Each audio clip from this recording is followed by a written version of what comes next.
Now, as you were researching the book, writing it, putting it together, was there anything that really jumped out and particularly surprised you? I had a number of choices to make when I wrote the book. And some of those choices ended up surprising me simply because as you write a book, you realize there are things you thought you would originally include that you cannot. And then you discover things that you would like to include that you hadn't thought about necessarily. In this particular book, my focus was always on women.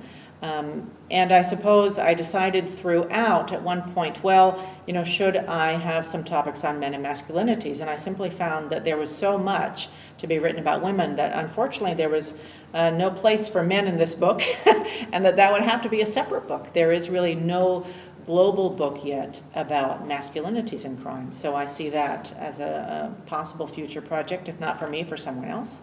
And that kind of reaffirmed what was an area of interest of mine, which was, how is the field expanding? Is there really enough to write about if you were to write about women as concerns crime and justice in the global arena? And there is more to write about really than can fit in a book, which is very encouraging in terms of the state of research. I think that also the next edition of the book, or perhaps another book, may take on truly topics of gender, sexual orientation, sexuality, LGBTQ issues. Those are issues that are just hitting the global arena right now, and the literature is exploding in that area. But when I wrote the book, these were issues that were not yet to the forefront, at least in terms of the research available, the literature available to review. So yes, there was certainly a realization that this kind of book, even though one would think that a global book would be stretching things, there's many different issues related to women, crime, and criminal justice that still need exploring. Now, as concerns content, yes, there were things that surprised me. When we discuss the victimization of women in the United States, we often forget girls.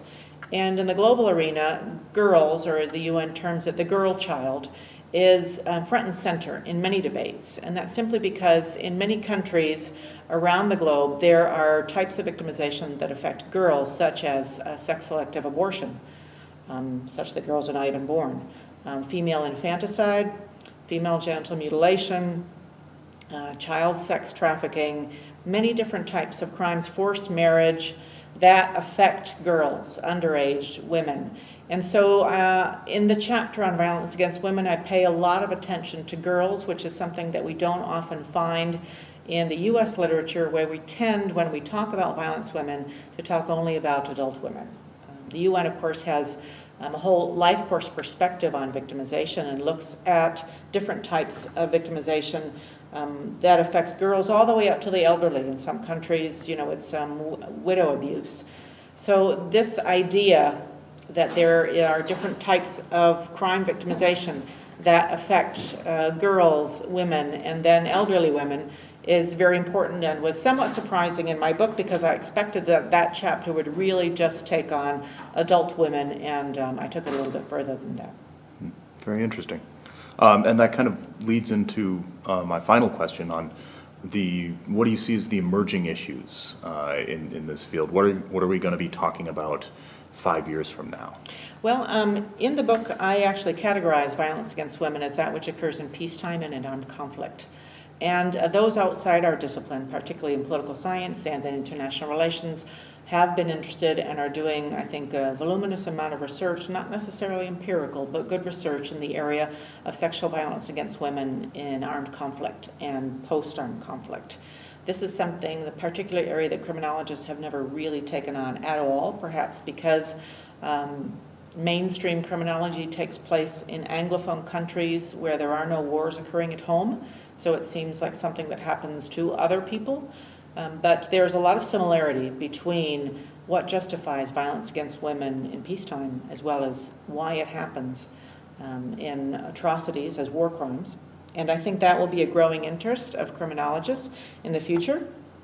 I also do think that full gender issues and LGBTQ issues globally are going to become front and center in debates in global criminology. And I would say that in general, I hope that the work of the United Nations in this area will also become more recognized by criminologists, and that international law, besides criminal law as a field of study by criminal justice scholars, will become of interest, perhaps a little bit more so because of this book. Excellent. Rosemary, thanks very much for your time. We really appreciate talking to you today. Thank you.